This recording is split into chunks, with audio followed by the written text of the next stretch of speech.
वीरांगना रानी दुर्गावती की धरती पर प्रधानमंत्री नरेंद्र मोदी अभी विशाल जनसभा को संबोधित किए हैं और इस जनसभा के बाद जो है ये तमाम कार्यकर्ता, तमाम लोग जो बीजेपी के चाहने वाले हैं वो निकल रहे हैं। इन्हीं से पूछेंगे कैसा लगा नरेंद्र मोदी का भाषण।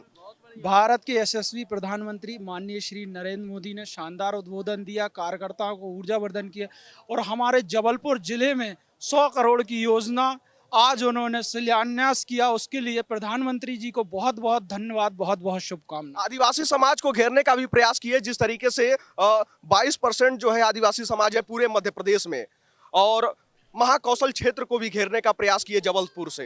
कैसा लगा प्रधानमंत्री मोदी का भाषण, क्या संदेश मिला? मैं आदिवासी हूँ, रिटायर प्रचार हूँ, डीएल नामी आदिवासी हूँ। मेरे को आज कार्यक्रम में बहुत ही शानदार हमारे आदिवासियों के उत्थान के लिए उन्होंने जो कार्यक्रम प्रस्तुत किए, मैं उनका हृदय से आदिवासियों की ओर से धन्यवाद देता हूँ और आभार व्यक्त करता हूँ कि भविष्य में हमारे आदिवासियों का ऐसा ही कल्याण होता रहे। भारत माता की जय। देखिए, आदिवासी समाज को लेकर बहुत सारी बातें उन्होंने कही कि पिछली सरकारों ने आदिवासी समाज का शोषण किया।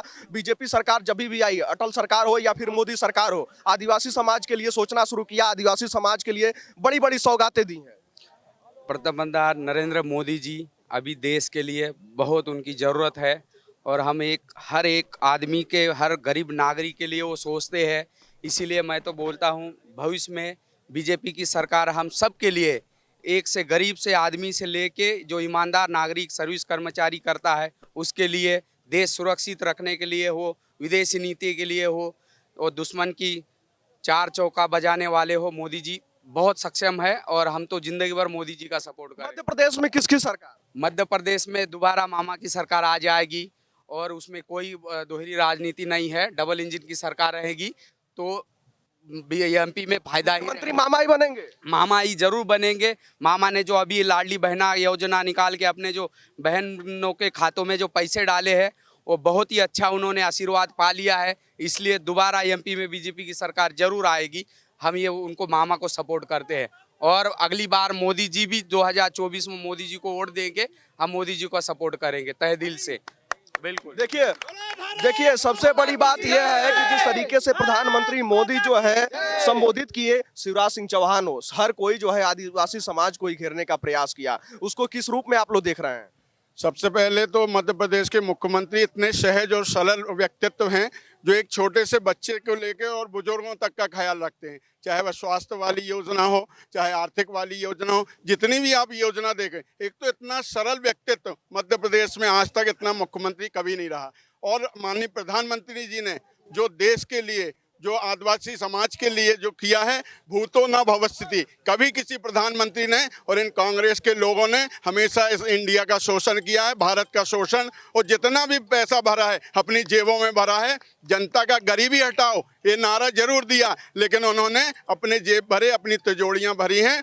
मध्य प्रदेश में भारतीय जनता पार्टी पुनः एक बार आएगी और ये सारा महाकौशल भारतीय जनता पार्टी के साथ है, मामा शिवराज जी के साथ है। शिवराज के साथ है।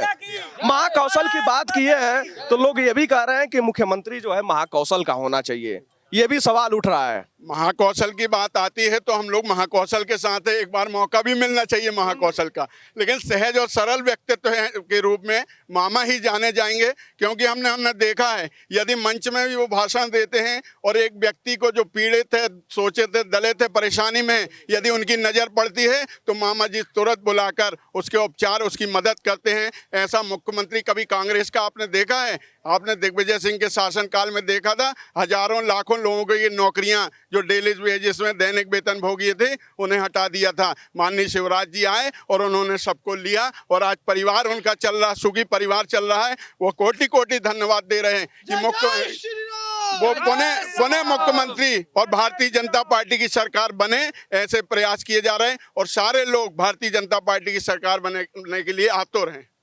सरकार बनाने के लिए आतुर है, लेकिन जिस तरीके से प्रधानमंत्री मोदी ने जो है उज्ज्वला गैस योजना का जिक्र किया और उस धुएं का भी जिक्र किया, कहा कि हम उन माताओं बहनों को उन धुओं से निजात दिलाए जो माता बहनें धुएं के आगे खाना पकाया करती थी। गैस सिलेंडर का भी जिक्र किए। बेरोजगारी महंगाई की बात आती है, वो कहे कि रक्षाबंधन से लेकर और बीते 4 सप्ताह में जो है गैस सिलेंडर काफी सस्ता हुआ, 600 रुपए में उज्ज्वला गैस योजना। ये कितना प्रभावित करता है ये सब मुद्दा? ये सब मुद्दे प्रभावित करते हैं। देखो नरेंद्र मोदी जी जो हैं छोटी छोटी बातों को खेत खलिहान की बात करते हैं, कोई प्रधानमंत्री ने अभी तक किया है?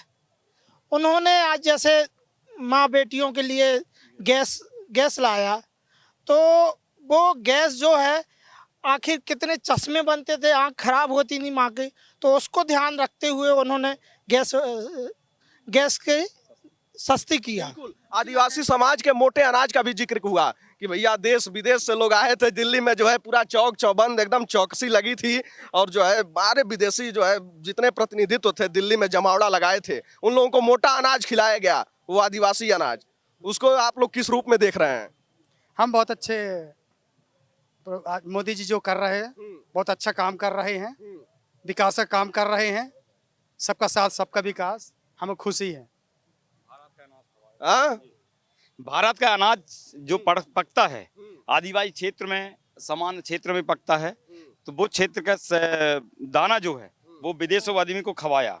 बिल्कुल देखिए, ये नरेंद्र मोदी का धन्यवाद हम करना चाहेंगे, जो विदेश से आए हैं लोग उनका कोदो कुटकी से स्वागत किया है, जिसको आदिवासी समाज का जो कोदो कुटकी था उसको लोग भूल चुके थे, लेकिन अब उसको पुनर्जागृत किया है। इसलिए जनता को बताइए कोदो कुटकी है क्या, किस तरीके से उसकी उपज होती है? कोदो कुटकी बरसात के मौसम में होता है और किसानों के माध्यम से वो बोया जाता है, और बोनी करके 3 महीने में उसकी फसल होती है, और उसके बाद में उसको विशेष दराई करके या दराई करके विशेष तरह से उसका बकली निकाल के, और अगर उसको कोदो को 50 साल तक भी रखे तो वो ना उसमें घुन लगती है ना उसमें कोई कीड़े लगते हैं। इसकी एक पोषक तत्व उसमें बहुत जबरदस्त होते हैं, और छोटे कड़ का रहता है, और उसमें शुगर और बीपी भी कंट्रोल होता है।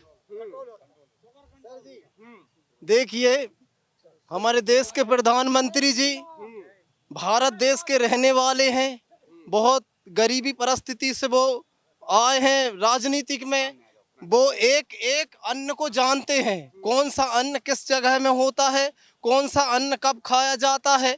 अब उनकी बात करें जो इटली से आके यहाँ बैठे हुए हैं, उनको पता नहीं है गेहूं मक्का ओदा कुटकी क्या होती है, और उड़दा का कलर क्या होता है, और ज्वार का कलर क्या होता है। वो क्या देश चला पाएंगे, वो क्या जान पाएंगे। हर हर मोदी, मोदी, जब तक सूरज चांद रहेगा मोदी तेरा नाम रहेगा। जय जय श्री राम, जय श्री राम। सबसे पहले जब देश में भारतीय जनता पार्टी की सरकार आई तो सबसे पहले अटल जी ने आदिवासियों के हितों के बारे में सोचा, और सबसे पहले केंद्र में उन्होंने आदिवासी मंत्रालय बनाया, और लगातार जब से भारतीय जनता पार्टी की सरकार देश में आया है, मध्य प्रदेश में हो चाहे जिले में हो चाहे विधानसभा में, हर जगह भारतीय जनता पार्टी की सरकार लगातार आदिवासी हितों में काम कर रहा है। आप सोच लें झारखंड में हो टाटिया भील हो, रानी दुर्गावती हो, राजा शंकर साहू, रघुनाथ साहू हो, लगातार आदिवासी जो राजा रहे, पूर्वज रहे, उनके हितों में लगातार भारतीय जनता पार्टी काम कर रही है। और हम भी ये चाहते हैं कि एक बार फिर से भारतीय जनता पार्टी को आदिवासी जनता चुने, और इस बार फिर से आदिवासी समाज का सपोर्ट मिलेगा। जी बिल्कुल, इस बार आदिवासी समाज का फुल सपोर्ट मिलेगा। हम चाह रहे हैं कि फिर से इस बार भारतीय जनता पार्टी की सरकार हो। देखिए कोदो कुटकी की बात हुई है, तो कोदो कुटकी की बात हम महिलाओं से भी करेंगे, उज्ज्वला गैस योजना की बात हुई है तो हम इन सब पर बात जो है महिलाओं से भी करेंगे। लेकिन जिस तरीके से इन लोगों ने बताया कि आदिवासी समाज का सपोर्ट जो है पूरा बीजेपी को मिलेगा। आपको बता दूं कि महाकौशल से बीजेपी का लगातार जो लगाव रहा है वो काफी अच्छा रहा है, और महाकौशल का क्षेत्र बीजेपी का हमेशा साथ देता आया है। हालांकि पिछले चुनाव में जबलपुर की विधानसभा सीट की बात करें तो 8 में से 4 सीटें जो है बीजेपी के खाते में गई थी और 4 सीटें कांग्रेस के खाते में। लेकिन अब यह देखना होगा कि जबलपुर में जिस तरीके से प्रधानमंत्री नरेंद्र मोदी की ये जनसभा हुई है उसका क्या प्रभाव पड़ता है। मेरा नाम राघवेंद्र नाथ मिश्रा है। आप